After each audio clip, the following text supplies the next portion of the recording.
रात के सन्नाटे में डूबे उस बंद कमरे में सिर्फ एक मोबाइल की स्क्रीन की नीली और ठंडी रोशनी अर्शी के चेहरे को एक डरावनी खूबसूरती दे रही थी। जहां उसकी उंगलियां पागलों की तरह इंस्टाग्राम की स्क्रीन पर स्क्रॉल कर रही थी, हर एक स्क्रॉल के साथ उसके दिल की धड़कनें तेज होती जा रही थी। क्योंकि स्क्रीन पर कड़क वर्दी, रोबीली मूछें और आंखों में गजब का तेज लिए जो शख्स खड़ा था, वह कोई आम इंसान नहीं बल्कि शहर का सबसे कड़क और हैंडसम एसीपी भारत गोसाई था, जिसके नाम मात्र से अधिकारियों की रूह कांप जाती थी।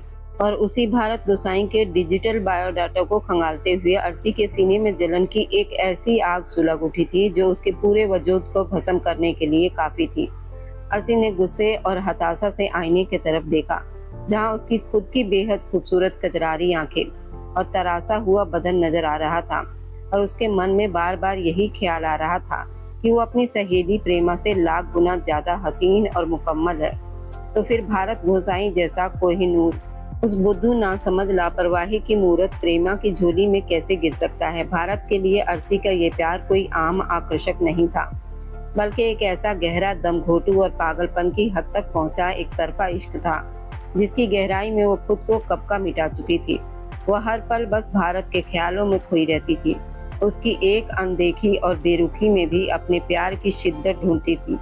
लेकिन उस शख्स मिजाज एसीपी भारत ने कभी अर्शी को मुड़कर भाव तक न दिया था। उसकी इसी बेरुखी ने अर्शी के दिल में एक तरफा प्यार की एक ऐसी भयानक तड़प पैदा कर दी थी, जो अब एक खतरनाक जुनून बन चुकी थी। अब आज उसे पता चला कि भारत की शादी उसकी सहेली प्रेमा से होने जा रही है, तो उसके पैरों तले से जमीन खिसक गई। इस शादी का ताना बाना प्रेम के बड़े भाई पारस ने बुना था, जो भारत का जिगरी दोस्त था और अपनी इकलौती चुलबुली बहन की जिंदगी को सुरक्षित और खुशहाल देखने के लिए उसने खुद अपने सबसे पक्के दोस्त भारत के हाथ में प्रेमा का हाथ सौंपने का फैसला किया था। मगर दूसरी तरफ प्रेमा अपनी ही धुन, जल्दबाजी और बेफिक्री दुनिया में मगन थी, जिसे अपने भाई द्वारा लिए गए इतने बड़े और गंभीर फैसले की कोई परवाह ही नहीं थी। प्रेमा स्वभाव से इतनी ज्यादा लापरवाह थी कि अपनी कीमती चीजें कहाँ छोड़ देती थी, उसे खुद याद नहीं रहता था। दोपहर के वक्त जब उसकी सहेलियां उसके आलीशान कमरे में बैठी थी, तो प्रेमा ने अपने सोने के महंगे झुमके को लापरवाही से सोफे के पीछे फेंकते हुए और अपने बिखरे बालों को झटकते हुए बड़े ही बेपरवाह अंदाज में कहा था, अरे यार, पारस भैया ने अपने दोस्त भारत गोसाई से मेरा रिश्ता क्या पक्का कर दिया, जैसे मेरी आजादी ही छीन ली। मुझे उस खड़ूस और बोरिंग पुलिस वाले में जरा भी इंटरेस्ट नहीं है। दिन रात चोर पुलिस का खेल खेलने वाले से कौन शादी करे। मुझे तो कोई कूल और रोमांटिक सा डॉक्टर पसंद है, जो मेरी जिंदगी को थोड़ा फिल्मी बनाए। मैं तो इस शादी से भागना चाहती हूँ। प्रेमा के इन लापरवाह और नादानी से भरी बातों को सुनकर जहाँ बाकी सहेलियां हैरान थी, वहीं अर्शी के भीतर नफरत का एक ज्वालामुखी फट पड़ा था। क्योंकि जिस मर्द के एक तरफा प्यार की गहराई में वो दिन रात घुट रही थी, उसकी अहमियत इस लापरवाही लड़की के लिए कुछ भी नहीं थी, और इसी वजह से वह अब किसी भी हद तक गुजर जाने के लिए आमादा हो गई थी। जैसे ही प्रेमा अपनी माँ की आवाज सुनकर बिना अपना फोन लिए अपने कमरे का दरवाजा छोड़कर रसोई की तरफ भागी, अर्शी ने अपनी बाकी सहेलियों को अपने करीब बुलाया, और उसकी आंखों में छाई उस काली परछाई और नफरत के जाल ने बाकी लड़कियों को भी सम्मोहित कर लिया। जहां उन्होंने बंद दरवाजे के पीछे फुसफुसाते हुए एक ऐसा खौफनाक और अचूक प्लान तैयार कर लिया, जो प्रेमा की इस हंसती खेलती लापरवाह दुनिया को हमेशा के लिए तहस नहस करने वाला था। लेकिन अपनी ही धुन में रहने वाली प्रेमा जब हाथ में कोल्ड ड्रिंक के गिलास लिए हंसते हुए कमरे में वापस लौटी, तो उसे जरा भी अंदाजा नहीं था कि उसकी पीठ पीछे उसकी जिंदगी का सबसे बड़ा और खौफनाक सस्पेंस लिखा जा चुका है, और उसकी एक तरफा प्यार में पागल सहेली अर्शी उसे बर्बाद करने के लिए पूरी तरह तैयार खड़ी है। ये कहानी उस दिन शुरू हुई थी जब प्रेमा के पेट में अचानक बहुत दर्द उठा, तो उसका भाई पारस उसे डॉक्टर के पास ले गया। डॉक्टर जीवन, मेरी मदद करें, मेरे पेट में बहुत दर्द है, मुझे तो लग रहा है कि आज मैं मर ही जाऊंगी। वो बुरी तरह से चीख रही थी। उसकी माँ करुणा देवी और भाई पारस उसके साथ थे। उसकी यह हालत देखकर दोनों के हाथ पांव बुरी तरह से फूल गए थे। कुछ देर पहले तक तो वो बिल्कुल ठीक थी, फिर पता नहीं अचानक क्या हुआ। उसके पेट में तेज दर्द उठा था और उसने पूरे घर में शोर शराबा मचा दिया था। वह तो खुद पर एक जरा सी खरोच तक बर्दाश्त नहीं कर पाती थी, और अब तो उसके पेट में इतना तेज दर्द था हालांकि कुछ देर पहले तक वो बिल्कुल ठीक थी। घर में उसकी शादी की बातें चल रही थी और अचानक ही उसकी तबीयत खराब हो गई। वह डॉक्टर जीवन के क्लिनिक के अंदर गई तो नर्स आशा कुमारी ने उन दोनों को बाहर ही रोक दिया था और प्रेमा अकेली ही अंदर गई थी। प्रेमा को देखकर डॉक्टर के पास बैठा भारत गोसाई सीधा होकर बैठ गया था। उसने हैरानी से अपने सामने बैठी लड़की को देखा था। आपने जरूर बाहर का कुछ उल्टा सीधा खाया है, तभी आपके पेट में दर्द है। बाकी सब ठीक है, बस आप कुछ दिन के लिए बाहर के खाने से परहेज करें, सब ठीक हो जाएगा, डॉक्टर जीवन ने नरम लहजे में कहा और उसके लिए दवाइयाँ लिखने लगे थे। कृपया डॉक्टर साहब मेरी मदद करें और मेरे घर वालों से कह दें कि मैं माँ बनने वाली हूँ। आप कृपया मेरी एक झूठी रिपोर्ट बना दें। प्रेमा ने बहुत धीरे से फुसफुसाते हुए कहा, ताकि कहीं डॉक्टर के पास बैठा वो खड़ूस सा आदमी उन दोनों की बातें न सुन ले। वह आदमी ऊपर से तो मोबाइल में खोया हुआ लग रहा था, लेकिन उसका पूरा ध्यान प्रेमा की तरफ ही था। प्रेमा की बात सुनकर उसके कान खड़े हो गए थे। उसने कुछ पलों के लिए हैरानी से उसकी तरफ देखा था। ये लड़की आखिर क्या थी, वह समझ ही नहीं पा रहा था। ये आप क्या कह रही हैं? आपको सिर्फ बदहजमी हुई है, आप गर्भवती नहीं हैं। डॉक्टर जीवन ने हैरान परेशान होते हुए उसे समझाने की कोशिश करते हुए कहा था। डॉक्टर साहब कृपया मेरी रिपोर्ट बना दीजिए, आपकी बड़ी कृपा होगी। मेरे घर वाले एक खड़ूस इंस्पेक्टर से जबरदस्ती मेरी शादी करवा रहे हैं, जबकि मुझे तो डॉक्टर पसंद है। मैं किसी डॉक्टर से शादी करना चाहती थी, ना कि किसी रिश्वतखोर पुलिस वाले से। प्रेमा ने अजीब अजीब मुंह बनाते हुए कहा था। डॉक्टर जीवन ने परेशानी से उसका मुंह देखा, जैसे उन्हें उसकी मानसिक हालत पर शक हो रहा हो। उसकी इन बेतुकी बातों पर डॉक्टर के साथ बैठे भारत गोसाई ने सिर झुकाकर बड़ी मुश्किल से अपनी हंसी रोकी थी, वरना उसका जी चाह रहा था कि वह ठहाके मारकर हंसे। कृपया डॉक्टर साहब बना दीजिए, आपकी बड़ी कृपा होगी। कुछ ही देर में मेरा होने वाला पति आता होगा, क्योंकि मेरे भाई पारस ने उसे भी फोन करके बता दिया है कि मेरी तबीयत ठीक नहीं है। इसलिए अब मैं एक फिर से दो शिकार करूंगी। जैसे ही वो रिपोर्ट देखेगा और मेरा फूला हुआ पेट देखेगा, मुझे छोड़कर भाग जाएगा और मैं आजाद होकर अपनी जिंदगी चैन से गुजारूंगी और फिर किसी डॉक्टर से शादी करूंगी। प्रेमा ने मजे से अपने भविष्य के सपने बुनते हुए कहा था। भारत गोसाई मुस्कुराते हुए वहां से उठकर बाहर चला गया था। प्रेमा अपनी ही बातों में खोई हुई थी। उसने इस अजनबी आदमी पर ध्यान तक नहीं दिया था। उसी समय प्रेमा के हाथ में पकड़ा हुआ फोन बज उठा था। उसने मोबाइल पर चमकते हुए नंबर को देखा, फिर उसका गला सूख गया। उसने खुद पर काबू पाते हुए फोन उठाकर अपने कान से लगाया। क्यों डार्लिंग, मुझसे बचने के लिए अपनी नकली गर्भावस्था की रिपोर्ट बनवाई जा रही है? इतनी भी क्या जल्दी है मेरे पास आने की? वैसे भी तुम कुछ ही समय में मेरे पास आ रही हो। इसके बाद तुम्हें माँ बनने की जिम्मेदारी मेरी है, इसलिए शरारत से डॉक्टर के क्लिनिक से बाहर आओ। डॉक्टर साहब को ज्यादा परेशान करने की जरूरत नहीं है, भारत गोसाई ने अपनी मुस्कुराहट दबाते हुए ऊपर से गंभीर बनकर कहा था। उसकी आवाज सुनकर प्रेमा के होश उड़ गए थे। वह जैसे करंट खाकर अपनी जगह पर खड़ी हो गई थी। उसके चेहरे का रंग उड़ चुका था। वह अपना पेट दर्द पूरी तरह भूल गई थी। उसने तेजी से गर्दन घुमाकर आसपास देखा। उसे इस कमरे की दीवारें अपने ऊपर गिरती हुई महसूस हुई और वह तेजी से डॉक्टर के कमरे से बाहर निकल गई, जबकि डॉक्टर उसे हैरान होकर जाते हुए देख रहे थे, क्योंकि उनकी समझ से सब कुछ बाहिर था। वह हैरान परेशान सी डॉक्टर के कमरे से बाहर आई तो सामने ही भारत गोसाई खड़ा था। ये वही आदमी था जो कुछ पलों पहले डॉक्टर के पास बैठा हुआ था। भारत गोसाई अपने सीने पर हाथ बांधे खड़ा मुस्कुराते उसे देख रहा था। करुणा देवी प्रेमा की तरफ बढ़ी। पेट का दर्द अब कैसा है? करुणा देवी ने परेशानी से सवाल किया था, जबकि प्रेमा का ध्यान उसकी तरफ बिल्कुल भी नहीं था। वह सदमे से चूर भारत गोसाई को ही देख रही थी। उसे इस कदर शर्मिंदगी अपनी जिंदगी में इससे पहले कभी नहीं हुई थी। भारत गोसाई के होठों पर फैली मुस्कुराहट देखकर उसका जी चाह रहा था कि जमीन फटे, वह उसी में समा जाए। प्रेमा के पास रखा फोन बज कर बंद हो गया था, मगर उसमें इतनी हिम्मत नहीं थी कि वो फोन उठा सके। स्क्रीन पर भारत गोसाई का नाम जगमगा रहा था। प्रेमा ने बेबसी से स्क्रीन की तरफ देखा था, फिर दोबारा से अपने सिर को घुटनों पर झुका लिया था। वह इस शादी के लिए बिल्कुल भी राजी नहीं थी। भारत गोसाई प्रेमा के बड़े भाई पारस के बचपन का दोस्त था। न जाने कब प्रेमा ने भारत गोसाई के दिल में जगह बना ली। भारत को खुद भी इस बात का एहसास नहीं हो सका था। वह बचपन से ही नाजुक सी प्रेमा को बेहद पसंद करता था, मगर उससे कभी अपने दिल की बात कहने की हिम्मत नहीं कर सका था। इसलिए उसने सीधा प्रेमा के लिए शादी का प्रस्ताव भेजा था। और पारस तो भारत गोसाई को बचपन से जानता था। वह उसका सबसे अच्छा दोस्त था, इसलिए उसने फौरन ही इस रिश्ते के लिए हाँ कर दी थी, क्योंकि भारत गोसाई लाखों में एक था। पारस को पूरा यकीन था कि भारत उसकी बहन को बहुत खुश रखेगा, मगर प्रेमा इस रिश्ते से खुश नहीं थी। वो भारत गोसाई से पूरे 7 साल छोटी थी। उसके अंदर जिद और बचपना फूट फूट कर भरा था, इसलिए वह इस रिश्ते को खत्म करवाने की कोशिश कर रही थी, क्योंकि उसने भारत जैसे खुशमिजाज इंसान के साथ अपनी जिंदगी बिताने के बारे में कभी सोचा ही नहीं था। क्या मुसीबत है, अगर कोई फोन नहीं उठा रहा तो वह पक्का कहीं व्यस्त है। इस तरह से बार बार फोन करके क्यों परेशान कर रहे हैं।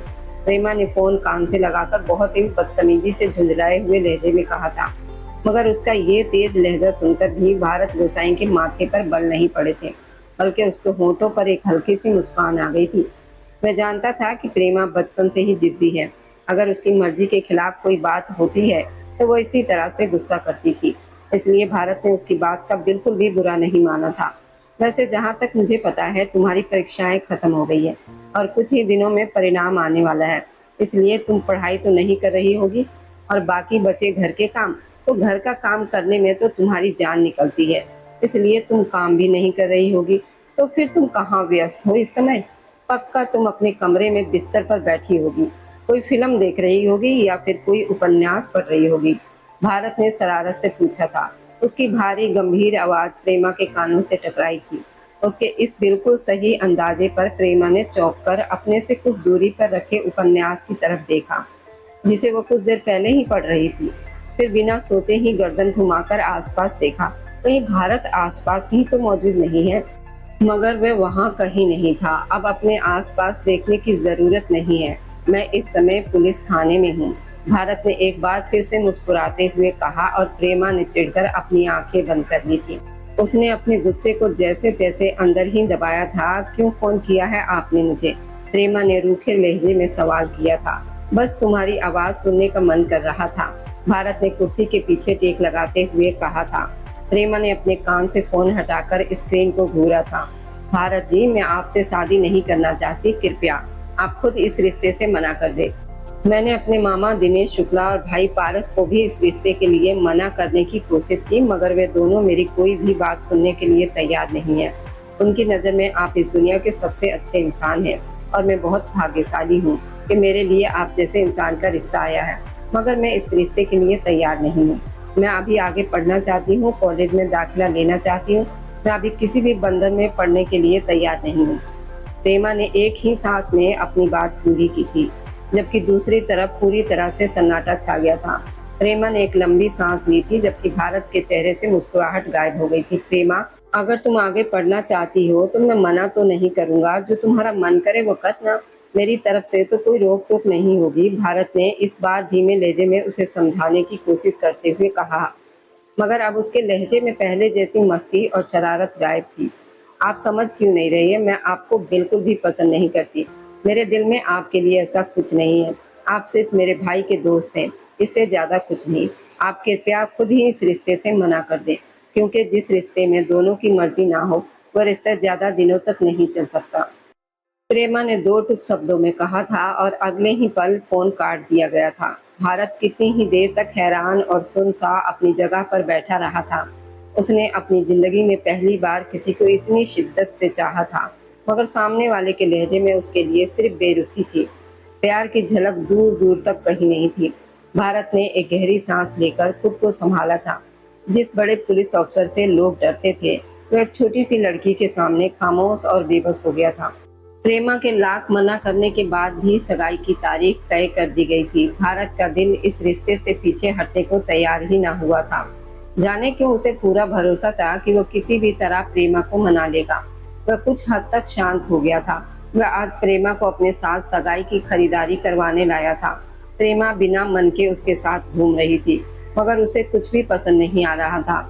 यहाँ तक कि उन्हें घूमते घूमते दोपहर से शाम हो गई और शाम से रात होने वाली थी। भारत कब तक अपने गुस्से और सब्र पर काबू रखता? अब उसकी हिम्मत भी जवाब दे रही थी, प्रेमा, अगर तुम्हें कुछ पसंद नहीं आ रहा है तो हम कल फिर से आ जाएंगे। अभी मेरी एक बहुत ज़रूरी बैठक है, मेरा वहाँ जाना बहुत ज़रूरी है। भारत ने अपनी घड़ी में समय देखते हुए शांत लहजे में कहा था। प्रेमा ने अपनी भौहें चढ़ाकर उसकी तरफ देखा था, तो उसे परेशान करने का मौका हाथ से कैसे जाने दे सकती थी। आपकी मर्जी से ये सगाई हो रही है।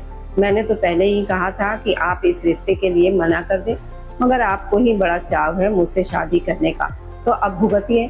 मैं तो खरीदारी आज ही करूंगी। अगर आपकी बैठक इतनी ही जरूरी है तो आप मुझे यहीं छोड़कर चले जाइए। मैं भाई पारस को फोन करके बता देती हूँ कि आप मुझे यहाँ अकेला छोड़कर चले गए हैं। प्रेमा ने अपने कंधे उचकाते हुए उसकी भूरी आंखों में झांकते हुए कहा था। भारत ने गंभीर नजरों से उसे देखा था। 2 कदम उसके करीब आकर उसके सामने हो गया था। प्रेमा ने बिना सोचे ही उससे पीछे हटना चाहा, मगर भारत ने नरमी से उसका हाथ पकड़कर उसे अपने सामने किया और उसकी काली आंखों में झांक कर देखा। उसकी भूरी आंखें प्रेमा की काली आंखों में खोने लगी थी। क्या तुम्हें लगता है कि मैं तुम्हें यहाँ अकेला छोड़कर जाऊंगा? भारत ने उसकी आंखों में देखते हुए गहरे और गंभीर लहजे में सवाल किया था। उसे इस कदर गंभीर देखकर प्रेमा का दिल जोर जोर से धड़क उठा था। उसने घबराहट में अपने होठों पर अपनी जीभ फेरकर उन्हें गीला किया था। तुम मेरी जिम्मेदारी हो और तुम्हारा भाई पारस अच्छी तरह जानता है कि मैं कितना जिम्मेदार इंसान हूँ। भारत ने उसके घबराए हुए चेहरे को अपनी नजरों में भरते हुए कहा था। उसका लहजा अब भी बेहद नरम था। तुम्हें अगर पूरी रात भी यहाँ घूमना है तो तुम घूम सकती हो, मैं उफ भी नहीं करूँगा। भारत गोसाई ने प्यार से उसे देखते हुए कहा। प्रेमा का दिल बिना चाहे ही दूर से धड़क उठा। उसने भारत से नजरें चुराते हुए उसे अपना हाथ छुड़ाया था। ये मॉल पूरी रात तुम्हारे लिए खुला रहेगा। अब इस शहर का एसीपी अपनी होने वाली पत्नी के लिए इतना तो कर ही सकता है। भारत ने उसके चेहरे पर आई बालों की लटों को प्यार से उसके कान के पीछे करते हुए उसकी आंखों में झांक कर कहा था। प्रेमा ने बिना चाहे उसकी गहरी बोलती आंखों से नजरें चुरा दी थी। वह आंखों के रास्ते दिल में उतरने की कला जानता था और अगले आधे घंटे में प्रेमा ने सगाई की पोशाक पसंद कर ली थी। भारत को भी वो पोशाक बहुत पसंद आई थी। कुछ देर के बाद ही वे लोग मॉल से निकल गए थे। भारत उसे अपने साथ एक रेस्टोरेंट ले आया था। आपकी तो बैठक थी, अब आपको देर नहीं हो रही? प्रेमा ने उसकी तरफ देखते हुए तीखे लहजे में सवाल किया था। बैठक रद्द कर दी है, भारत ने गाड़ी पार्क करते हुए कहा। प्रेमा एक ठंडी सांस लेकर रह गई थी। कुछ ही देर के बाद वह दोनों रेस्टोरेंट की सबसे कोने वाली मेज पर एक दूसरे के आमने सामने बैठे थे। प्रेमा के चेहरे पर साफ चिढ़ दिख रही थी, जबकि भारत उसे प्यार भरी नजरों से देख रहा था। वैसे तुम्हें नहीं लगता कि अब तुम्हें इस रिश्ते को स्वीकार कर ही लेना चाहिए? 2 दिन के बाद हमारी सगाई है और फिर शादी की तारीख भी तय हो जाएगी। तुम कब तक यूं ही मुझसे चिड़ी चिड़ी सी रहोगी? भारत ने खाने का ऑर्डर देने के बाद प्रेमा की तरफ देखते हुए शांत लहजे में कहा। यह उसके लहजे की नरमी ही थी जिसने प्रेमा को इस कदर मुंहफट बना दिया था कि वह उसका सम्मान करना तक भूल गई थी। प्रेमा ने खा जाने वाली नजरों से भारत को घूर कर देखा। मैं इस रिश्ते को कभी स्वीकार नहीं करूंगी। ये रिश्ता मेरी मर्जी के खिलाफ हो रहा है। आप सबने मेरे साथ जबरदस्ती की है, प्रेमा ने नाराज लहजे में कहा था। फिर वह उसकी तरफ झुकी और भारत की भूरी आंखों में झांक कर देखा। अभी हमारी सगाई में 2 दिन बाकी है और इन 2 दिनों में कुछ भी हो सकता है, प्रेमा ने कंधे उचकाते हुए कहा था। भारत ने गंभीर नजरों से उसकी तरफ देखा था। उसे जाने क्यों प्रेमा के लहजे से विरोध की बू आई थी। कुछ ही देर में खाना आ गया था। प्रेमा सिर झुकाकर खाना खाने लगी थी, जबकि भारत की भूख उड़ गई थी। उसने प्रेमा की आंखों में जिद देखी थी। जाने क्यों उसे कुछ भी ठीक महसूस नहीं हो रहा था। वापसी में भी दोनों के बीच सन्नाटा छाया रहा। भारत शांति से गाड़ी चलाता रहा, जबकि प्रेमा खिड़की से बाहर देख रही थी। कुछ देर के बाद भारत ने गाड़ी उसके घर के सामने रोक दी। प्रेमा गाड़ी से उतरने लगी, मगर अगले ही पल भारत ने नरमी से उसका हाथ थामा, उसका चेहरा अपनी तरफ घुमाया। प्रेमा ने सवालिया नजरों से उसे देखा। अपनी जीत में कोई भी कदम उठाने से पहले एक बात जरूर याद रखना, भारत ने उसकी काली आंखों में झांकते हुए गंभीरता से कहा। मैं तुमसे बेहद प्यार करता हूँ और पूरी जिंदगी करता रहूंगा। भारत ने प्यार से उसके गालों को छुआ, उससे दूर हुआ। प्रेमा जैसे ही होश में आई, अगले ही पल वह तेजी से गाड़ी से उतर गई। भारत ने शांत नजरों से उसे घर के अंदर जाते देखा था। जाने क्यों उसके दिल में एक बहुत भारी बोझ पड़ गया था। मम्मी, कृपया, मेरी सहेली का जन्मदिन है, मुझे जाने दीजिए, मेरी सारी सहेलियां आ रही हैं, प्रेमा ने करुणा देवी से जिद करते हुए कहा। करुणा देवी ने घूरकर प्रेमा को देखा। प्रेमा, कल तुम्हारी सगाई है, घर में टिक कर बैठो, इस तरह से तुम्हारा बाहर जाना बिल्कुल भी ठीक नहीं है, करुणा देवी ने कड़े लहजे में साफ मना कर दिया था। उनका मना करना सुनकर प्रेमा की आंखों में आंसू आ गए थे। भाई कृपया आप ही मम्मी से कहिए ना कि मुझे जाने दे, मैं जल्दी ही आ जाऊंगी। पारस घर में आया तो प्रेमा पारस की तरफ बढ़ी और उसे जिद करने लगी। पारस ने करुणा देवी की तरफ देखा जो प्रेमा को घूर रही थी। माँ जाने दो, मैं खुद इसे छोड़कर आऊंगा और लेने भी चला जाऊंगा। पारस ने उसकी तरफदारी की थी। नहीं भाई, मेरी सहेलियां मुझे लेने आ रही हैं, मैं उन्हीं के साथ जाऊंगी और वापस भी उन्हीं के साथ आऊंगी। प्रेमा ने एक और जिद की थी और आखिरकार उसकी जिद के सामने करुणा देवी को मानना ही पड़ा। उन्होंने भारी मन से उसे जाने की अनुमति दे दी थी, मगर न जाने क्यों आज उनका दिल बेचैन सा था। प्रेमा ने एक साधारण सी पैरों तक लंबी पीले रंग की पोशाक पहनी थी जिसका पिछला गला काफी गहरा था। उसने अपने काले कमर तक खुले बाल छोड़ रखे थे, कानों में छोटे छोटे बुंदे पहने थे, पीले रंग की चुनरी ओढ़कर गले में डाली थी और अपने पैरों को सुंदर सैंडल में कैद किया था। उसकी तैयारी पूरी थी, उसके हाथों में लगी मेहंदी उसे और भी सुंदर बना रही थी। वह करुणा देवी से मिलकर बाहर आ गई थी जहां उसकी सहेलियां गाड़ी में उसका इंतजार कर रही थी। कुछ ही देर के बाद वह अपनी सहेलियों के साथ एक डांस क्लब में पहुंच चुकी थी। उसने घबराई हुई नजरों से आसपास देखा। ये हम लोग कहाँ आ गए हैं? उसने दबे हुए लहजे में फुसफुसाकर कहा था। डांस फ्लोर पर बहुत तेज रंग बिरंगी रोशनी चल रही थी। लड़के और लड़कियां संगीत की धुन पर अजीब तरीके से नाच रहे थे। ये सब देखकर प्रेमा का दिल बैठने लगा। उसने कभी ऐसी जगह पर कदम तक नहीं रखा था, इसलिए यह सब उसके लिए बिल्कुल नया था। उसे घबराहट होने लगी थी। मजे करो यार, कुछ नहीं होता, प्रेमा की सहेली ने ऊंची आवाज में कहा था। क्योंकि वहां शोर इतना ज्यादा था, पास की आवाज भी सुनाई नहीं दे रही थी। प्रेमा को पछतावा होने लगा। वह आखिर यहाँ आई ही क्यों? अगर उसे पता होता कि उसकी सहेलियां ऐसी जगह पर आएंगी तो वो कभी उनके साथ नहीं आती। मगर अब कुछ नहीं हो सकता था। वह एक कोने में जाकर बैठ गई, मगर दिल ही दिल में बहुत डर रही थी। अगर उसकी मम्मी को पता चला कि वो ऐसी जगह पर है तो वो उसका क्या हाल करती, वह सोच भी नहीं सकती थी। उसने डर के मारे एक ठंडी सांस ली। परेशानी उसके चेहरे से साफ झलक रही थी। वह खुद पर काबू पाकर वहां बैठी रही। अभी कुछ ही पल बीते थे कि वहां भगदड़ मचने लगी। लड़के और लड़कियां डांस फ्लोर से उतरकर इधर उधर भागने लगे। प्रेमा ने हैरानी से सबको भागते हुए देखा। वह समझ ही नहीं पाई कि वहां क्या हो रहा था। उसने अपनी सहेलियों की तलाश में नजरें दौड़ाई, मगर उसे उसकी सहेलियां कहीं भी दिखाई न दे रही थी। लोग तेजी से बाहर जाने वाले दरवाजे की तरफ भाग रहे थे। प्रेमा भी घबराकर अपनी जगह से उठ खड़ी हो गई थी। उसी समय पुलिस वाले अंदर आ गए। वहां पुलिस का छापा पड़ा था।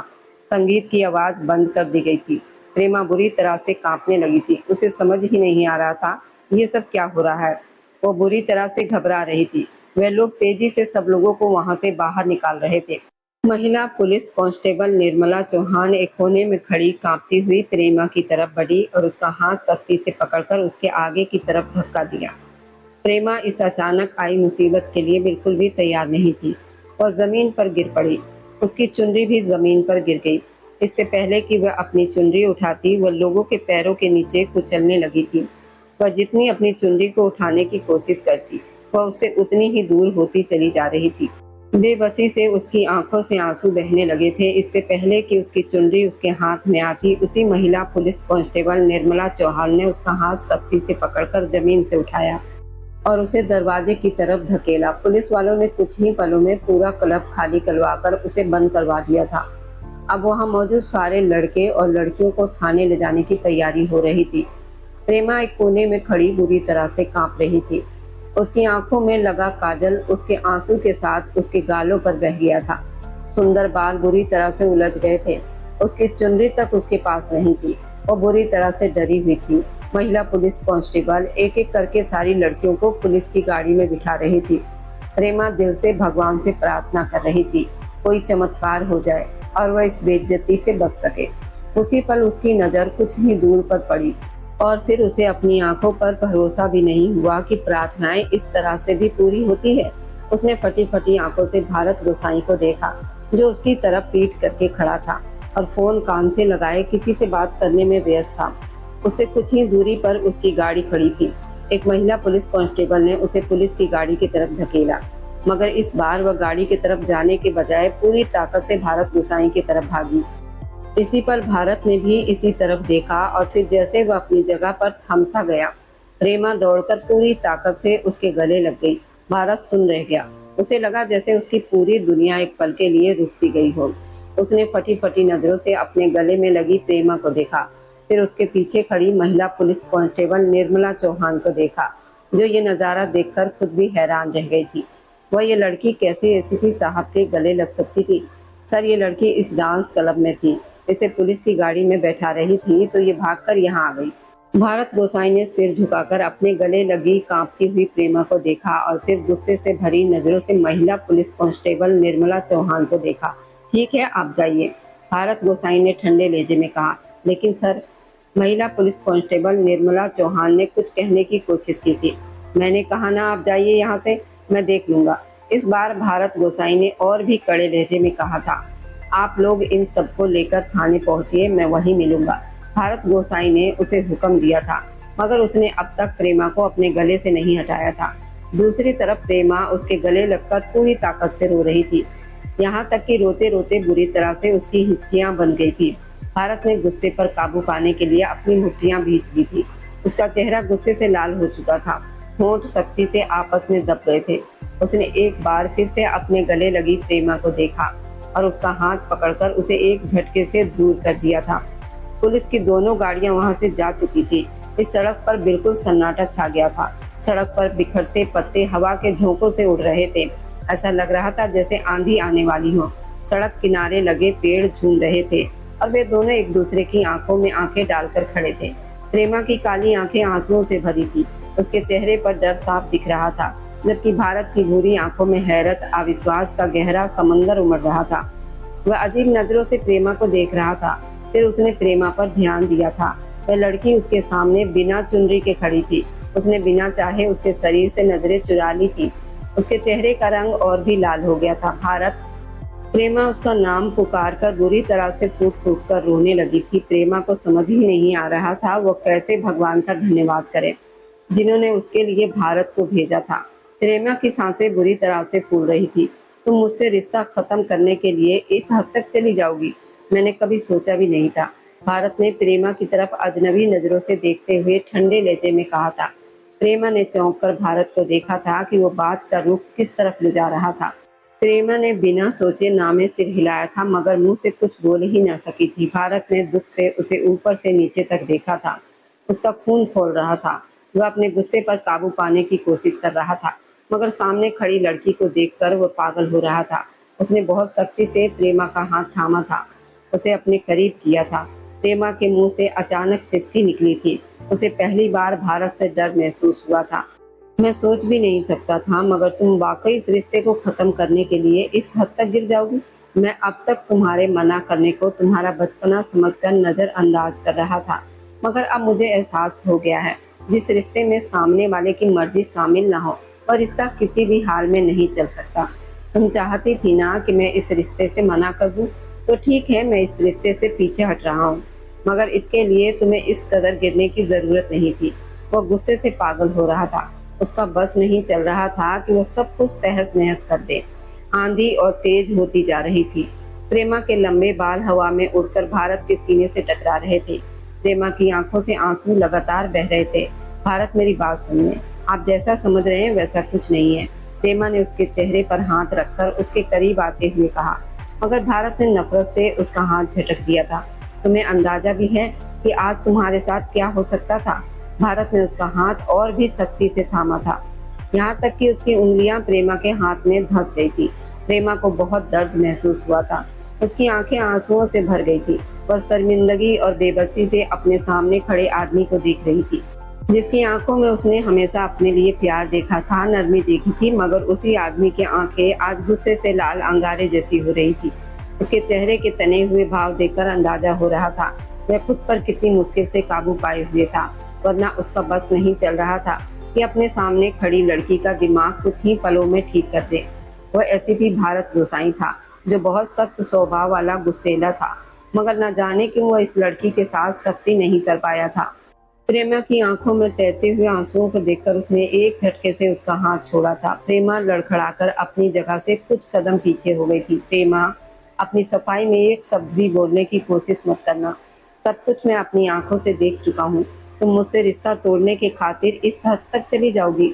मैं ऐसा सोच भी नहीं सकता था।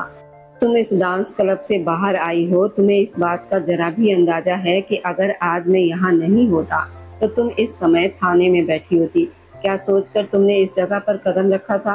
वह उस पर बुरी तरह से चिल्ला रहा था, मगर फिर भी उसका गुस्सा किसी भी तरह कम होने का नाम ही नहीं ले रहा था। प्रेमा सिर झुकाकर फूट फूट कर रो रही थी। उसके नाजुक से शरीर में कपकपी छूट रही थी। भारत ने गुस्से से उसे घूरा था, फिर अपने चेहरे पर हाथ फेंक कर खुद को संभाला था। अब यहाँ खड़ी क्यों हो? जाओ, जाकर गाड़ी में बैठो। भारत ने उसे बिना चुनरी के सड़क पर खड़े देखकर और भी कड़े लहजे में कहा था। प्रेमा तुरंत ही गाड़ी की तरफ बढ़ी थी, आगे की सीट का दरवाजा खोलकर बैठ गई थी, मगर रो रो कर उसकी हालत खराब हो गई थी। वह गाड़ी में बैठकर और भी फूट फूट कर रोई थी। भारत ड्राइविंग सीट पर आकर बैठा था। एक झटके से गाड़ी आगे बढ़ी थी। वो बहुत तेज गाड़ी चला रहा था, जबकि गाड़ी में प्रेमा की सिसकियां गूंज रही थी, मगर भारत का दिल पत्थर बन गया था। उसकी पकड़ स्टीयरिंग पर बहुत मजबूत थी। आधे घंटे का रास्ता उसने 15 मिनट में तय किया था। 15 मिनट के बाद भारत प्रेमा के घर के बाहर था। जाओ अंदर और जाकर अपने घर वालों को बता देना कि मैं ये रिश्ता खत्म कर चुका हूँ, और साथ ही इस रिश्ते के खत्म होने की वजह भी बता देना। भारत ने गाड़ी का दरवाजा खोलते हुए ठंडे और सपाट लहजे में कहा था। प्रेमा ने तड़पकर उसकी तरफ देखा था। प्रेमा के चेहरे पर उदासी छा गई थी।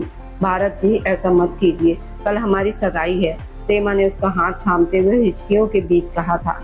भारत ने प्रेमा के हाथ को देखा। उसके हाथों में मेहंदी रची हुई थी। उसे उस पल उसके नाजुक से हाथ बहुत सुंदर लगे थे। भारत का दिल बिना चाहे ही धड़क उठा था, मगर अगले ही पल उसके होठों पर एक कड़वी मुस्कान आ गई थी।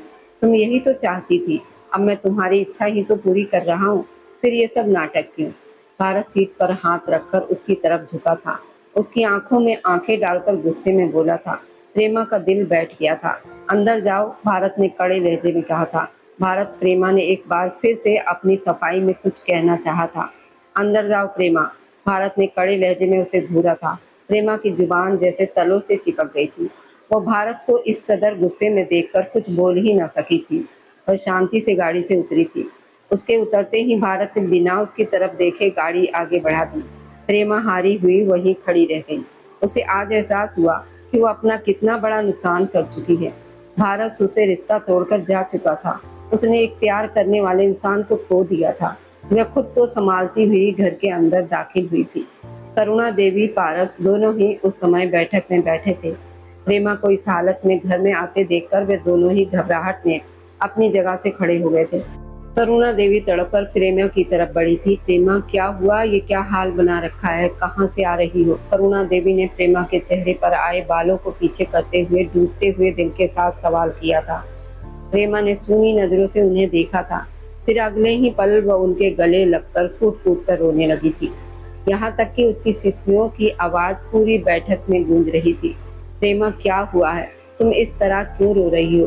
तुम तो अपनी सहेली के जन्मदिन के पार्टी में गई थी। पारस ने उसे करुणा देवी से अलग करते हुए पूछा था। परेशानी, बेचैनी से उसके चेहरे से साफ झलक रही थी। प्रेमा ने रोते हुए सारी बात पारस को बता दी। उसकी सहेलियां उसे बिना बताए डांस क्लब में लेके गई थी, और फिर वहाँ क्या हुआ था। अगर आज वहाँ भारत गोसाई नहीं होते तो न जाने उसके साथ क्या हो जाता। भाई, मैं सच कह रही हूँ, मेरी सहेलियों ने नहीं बताया था कि वे लोग ऐसी जगह जा रही हैं, वरना मैं कभी नहीं जाती। भारत जी को गलतफहमी हो गई है कि मैं जानबूझकर वहाँ गई थी। प्रेमा ने पारस का हाथ थामते हुए हिचकियों के बीच कहा था। तुम चिंता मत करो, मैं भारत को समझा दूंगा, वो समझ जाएगा।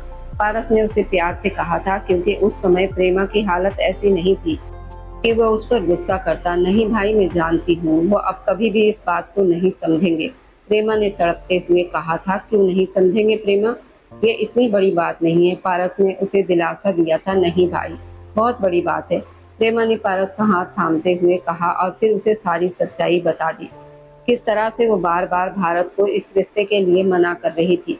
करुणा देवी और पारस दोनों ही उसकी बात सुनकर हैरान रह गए। करुणा देवी तो अपना सिर पकड़कर बैठ गई। इस हालत में उन्हें समझ ही नहीं आया कि वो क्या बोले, और वे हैरानी से प्रेमा को देख रही थी, जबकि पारस ने गुस्से और दुख से अपनी आंखें बंद की थी और फिर एक गहरी सांस ली थी। प्रेमा, अगर तुम इस रिश्ते के लिए तैयार नहीं थी तो तुम्हें मुझसे बात करनी चाहिए थी। इस तरह से भारत से बात करके तुमने मामला और बिगाड़ दिया। पारस ने दुख से कहा था। भाई, वो मेरी गलती थी, मैं बहुत शर्मिंदा हूँ। कृपया आप भारत से कहिए कि इस रिश्ते को खत्म ना करें। वह कहेंगे तो मैं उनसे भी माफी मांग लूंगी। प्रेमा ने सिर झुकाकर रोते हुए कहा, अच्छा, अब रोना बंद करो, मैं उससे बात करूंगा। पारस ने उसे शांत करवाया था। जाओ अपने कमरे में। पारस वहां से चला गया था, जबकि करुणा देवी गुस्से भरी नजरों से प्रेमा को घूर रही थी। प्रेमा वहां से उठकर अपने कमरे में आ गई। करुणा देवी अपना सिर पकड़कर बैठ गई। कल उन दोनों की सगाई थी, पूरे परिवार और रिश्तेदारों को न्योता भेज दिया गया था, और अब अचानक ये सब हो गया। वह तो कुछ समझ ही नहीं पा रही थी। तुम यहाँ क्या कर रही हो? भारत गोसाई अपना सारा काम निपटाकर रात को थाने से बाहर आया तो उसने पारस को सामने खड़ा देखा। वह जाने कितनी ही देर से वहाँ खड़ा था, मगर भारत के सामने जाने की उसकी हिम्मत बिल्कुल भी नहीं हो रही थी। भारत को देखकर उसने शर्मिंदगी से नजरें झुका ली थी। भारत समझ गया था कि प्रेमा ने उसे सब कुछ बता दिया है। उसने एक ठंडी सांस ली थी। मैं तुम्हारा इंतजार कर रहा था, पारस ने अपने जूतों की तरफ देखते हुए कहा। आज वह अपनी बहन की वजह से अपने दोस्त के सामने बहुत शर्मिंदा था। वह दोस्त जो उसके लिए भाइयों से बढ़कर था। तुम कब से बाहर खड़े होकर मेरा इंतजार करने लगे? अंदर आ जाते या किसी का हाथ संदेश भेज देते, मैं खुद बाहर आ जाता। भारत ने उसके चेहरे के उड़े हुए रंगों को देखते हुए शांत लहजे में कहा था, और फिर गाड़ी के बोनेट से टेक लगाकर खड़ा हो गया था। दोनों ही उस समय एक जैसी स्थिति में खड़े थे। दोनों के ही पास कहने के लिए कुछ भी बाकी नहीं था। मैं प्रेमा की तरफ से तुमसे माफी मांगता हूँ। उसने जो कुछ भी किया नादानी में किया, मगर तुम मेरा विश्वास करो, वह थोड़ी सी जिद्दी है, मगर ऐसी बिल्कुल भी नहीं है। किसी डांस क्लब में चली जाए। वो बहुत रो रही थी, कसमें खा रही थी कि उसकी सहेलियों ने उसे बिना बताए उस जगह ले गई थी। उसने ये सब कुछ जानबूझकर नहीं किया है, पारस ने सिर झुकाकर कहा था। भारत गोसाई ने तिरछी नजरों से उसकी तरफ देखा था। पारस, तुम्हें मेरे सामने शर्मिंदा होने की जरूरत नहीं है। भारत ने उसके कंधे पर हाथ रखा था। प्रेमा ने बताया कि तुमने उसे कहा कि तुम्हारी तरफ से ये रिश्ता खत्म। पारस ने अटकते हुए सवाल किया था। भारत गोसाई ने एक ठंडी सांस भरी थी। मैं और क्या करता पारस? उसे वहां देखकर मेरे पैरों तले से जमीन गई थी। उसे इस बात का जरा भी अंदाजा नहीं है कि लड़कियों की इज्जत कितनी नाजुक होती है। अगर उसकी नजर मुझ पर पड़ती, वह पुलिस वाले उसे वहां थाने ले आते, तो क्या ये सब कुछ बर्दाश्त कर पाती? भारत ने थके हुए लहजे में कहा था। और वैसे भी वह इस रिश्ते के लिए तैयार ही नहीं थी। वो मुझे लगातार कह रही थी कि मैं इस रिश्ते से मना कर दूं। भारत ने आसमान की तरफ देखते हुए कहा, मगर ये कहते हुए उसका दिल जैसे धड़कना ही भूल गया था। वह बहुत रो रही है, उसकी हालत ठीक नहीं है। वह ये रिश्ता खत्म नहीं करना चाहती। पारस ने सिर झुकाकर कहा था। भारत ने सपाट नजरों से पारस की तरफ देखा था, मगर मुंह से कुछ नहीं बोला था। कल तुम दोनों की सगाई की पूरे परिवार को दावत दे दी गई है। अब इस तरह से रिश्ता टूटेगा तो लोग मेरी बहन के चरित्र पर सवाल उठाएंगे। मैंने उसे पिता बनकर पाला है। उसके खुशी के लिए अगर मुझे तुम्हारे सामने हाथ भी जोड़ना पड़े तो मैं जोड़ लूंगा। पारस का गला भर आया था। अपने दोस्त को इस तरह से टूटता हुआ देखकर भारत गोसाई ने एक ठंडी सांस ली थी और फिर उसके कंधे पर हाथ रखा था। घर जाओ और जाकर सगाई की तैयारी करो, भारत ने शांत लहजे में कहा था। उसकी बात सुनकर पारस के चेहरे पर खुशी की लहर दौड़ गई थी। उसने बिना सोचे ही आगे बढ़कर भारत गोसाई को गले से लगा लिया था। प्रेमा हल्के गुलाबी रंग के सुंदर लहंगे में दुल्हन की तरह सजकर आईने के सामने बैठी थी। उसके चेहरे पर हल्का हल्का सा मेकअप था। नाजुक से गहनों में वो बहुत खूबसूरत लग रही थी, मगर उसके चेहरे पर उदासी छाई हुई थी। वह जानती थी कि भारत पारस के कहने पर उसे सगाई करने के लिए तैयार हुआ था, वरना जिस तरह के गुस्से में वो कल रात था, उसके बाद उसे भरोसा ही नहीं हो रहा था कि भारत उससे सगाई करने के लिए राजी हो सकता है। प्रेमा की आंखें मेकअप में भी सूजी हुई लग रही थी। वह रात भर रोती रही थी और ये सोच कर ही उसकी रूह कांप रही थी, अगर कल रात भारत गोसाई वहां नहीं होते तो क्या होता। कल रात वह उसका रक्षक बना था और प्रेमा अपना दिल उसके कदमों में ही छोड़ आई थी, मगर ये सोच ही बार बार उसकी आंखों में आंसू ला रही थी। अब भारत उसे कभी वैसा प्यार नहीं करेगा जैसा ये सब होने से पहले करता था। उसका दिल डूबता ही जा रहा था। प्रेमा को फूलों की चादर के नीचे बैठक में लाया गया था। पूरी बैठक को सुंदर गुलाबी और सफेद रंग के गुलाब के फूलों से सजाया गया था। ऐसे में दीपाली उसे लेकर बाहर आई थी। प्रेमा का सिर झुका हुआ था। उसमें इतनी हिम्मत नहीं थी कि वह नजरें उठाकर सामने सोफे पर बैठे भारत गोसाई की तरफ देख पाती। उसे लाकर भारत गोसाई के पास बिठा दिया गया था। भारत गोसाई ने तिरछी नजरों से सजी धजी प्रेमा को देखा था, जो सिर झुकाए बैठी थी, मगर फिर भी उसके नाजुक से शरीर की कपकपाहट भारत गोसाई की नजरों से छिप नहीं सकी थी। भारत सफेद रंग के सुंदर कपड़ों में था और उसके शरीर से आती हुई खुशबू प्रेमा के दिमाग पर छा रही थी। कुछ देर के बाद सगाई की रस्म पूरी कर दी गई थी। भारत ने उसे अंगूठी पहनाने के लिए उसका हाथ थामा तो प्रेमा पूरी तरह से कांप गई थी। भारत ने एक सुंदर सी हीरे की अंगूठी उसकी उंगली में पहना दी थी। प्रेमा उससे बात करना चाहती थी, माफी मांगना चाहती थी, मगर भारत गोसाई उससे पूरी तरह बेरुखा होकर बैठा था। प्रेमा को लग रहा था कि शायद भारत गोसाई ने एक बार भी उसकी तरफ नहीं देखा था, मगर सच्चाई तो ये थी वह खुद भारत गोसाई को देखने की हिम्मत नहीं कर पा रही थी। अगर वह एक बार नजरें उठाकर देख लेती तो उसे पता चल जाता कि भारत गोसाई तो उसके सहजे चेहरे से अपनी निगाहें हटा ही नहीं पा रहा था। भारत गोसाई ने कभी सोचा भी नहीं था कि सजी हुई प्रेमा का रूप इस कदर निखर कर सामने आएगा। सगाई का कार्यक्रम अपने अंत तक पहुंचा था, मगर प्रेमा का दिल बहुत भारी हो गया था।